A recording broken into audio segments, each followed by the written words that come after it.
that's a fine shot.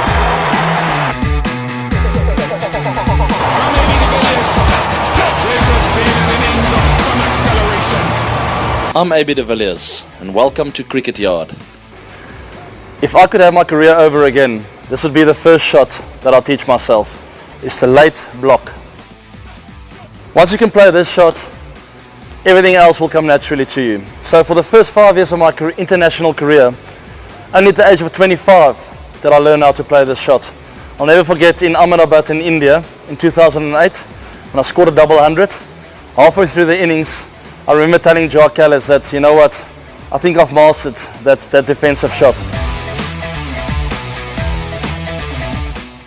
It's going to sound funny, but I look to play this shot pretty much with every ball I face. Except for when funny shots come in like the lap or the reverse lap. With every shot I play, I set up to play a really late defensive stroke.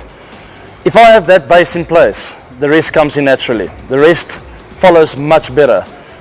The minutes I'm a little bit naughty, and sometimes I am, I find the other shots much tougher, really much harder. So what it comes down to have those basics in place, if you have that base of thinking of playing a ball really late, the rest of the shots comes much easier and you allow your talent to take over. That's what I try and do. I try and really get into position, let my hands drop, get that back lift back nice and high as the ball's released in order for me to play a really good late defensive block. From there on in, if it's a little bit wider, my hands will just flow into the ball. If it's a little bit down leg, my hands will flow that way. If it's short, my instinct will take over because it's an instinctive shot. My instinct will take over and I'll play the hook shot or the cut shot. I don't have a defensive mindset when I do it.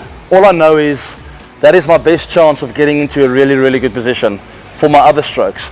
And if it's a really good ball, I will sort of succumb to the bowler and say, listen, well bowled, I'm going to do the late shot.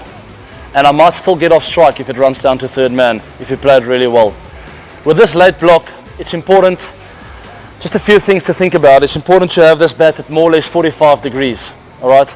It's no use in playing it late, but your bat is too straight. And then this wrist will cock. It comes back to the wrist again. My wrist is nice and firm. It's not bent either way.